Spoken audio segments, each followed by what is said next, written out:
So Amy asked me to record a more detailed video around the small business CGT concessions. If you are a business owner and you have any intention to consider selling your business in the future, you're going to want to watch this video because there are some amazing concessions that can result in you paying zero tax when you sell your business. Even if you've got no intention to sell your business in the future, this is probably something that you should keep up your sleeve. So what I'm referring to is the small business CGT concessions, which is, in my opinion, one of the most valuable concessions that we have as small business owners, which in many cases can result in us paying zero tax when we look to sell our business.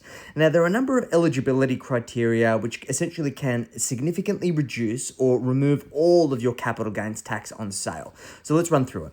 So the first consideration is usually you need to have a business that is producing less than $2 million in turnover, or you have to have less than $6 million in net asset value. Now, that asset value is the value of the business. It is your investment assets. There are some exclusions. So it excludes things that are personal use and enjoyment, the family home, superannuation interests, and any insurance policies. But if your overall investment net wealth, including the value of your business, is less than $6 million, then you are eligible for this concession. Now, there are a number of concessions that we need to consider. So the first one is the 15-year exemption. So if you have been running your business for more than 15 years and you sell your business, then it is capital gains tax free. That is the simplest one, but for many people, maybe they want to sell their business sooner. They don't want to wait 15 years. So the second concession that we've got is the 50% active asset reduction. So in addition to the existing capital gains tax discount that you may have for owning the shares in your business personally or by way of a family trust, you have an additional 50% active asset reduction. So if you've been running a business and your business is an active asset, so you're actively involved in it, it's not a passive investment asset. This also uses and considers the commercial property that you may own that you run your business through. There has to be a substantial commercial connection in order for that additional active asset reduction to apply. That can mean that you can have, including the existing capital gains tax discount, a 75% reduction in your capital gains tax considerations. Next, we've got the retirement exemption.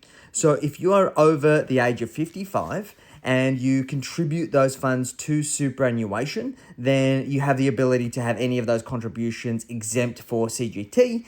And then we've also got the rollover exemption. So if you have a residual capital gain from selling your business and within 2 years you roll that over into another business, then there's no capital gains tax that applies on that amount. I've done this strategy on a number of occasions and it has been very, very fruitful in order to continue to snowball your wealth through the divesting from businesses and then being able to reinvest in other businesses and continue to rinse and repeat. This particularly works well for younger people.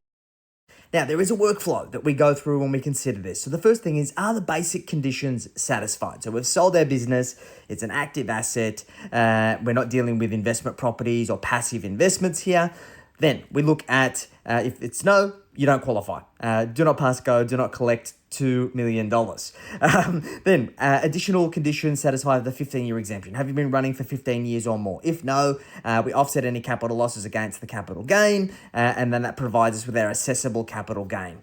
If we have been 15 years, then we basically disregard all capital gains and up to the $1.78 million lifetime limit, and this can be contributed to superannuation as a CG cap contribution. So basically we can get all of that into a concessionally taxed environment. If you haven't been running it for 15 years, then we can apply the 50% active CGT discount for assets that are owned by individuals or a trust. And then we can get to the active asset reduction to apply an additional 50% reduction. And then we look at any other conditions that are met for the small business retirement exemption. And we have the ability to put up to $500,000 into superannuation.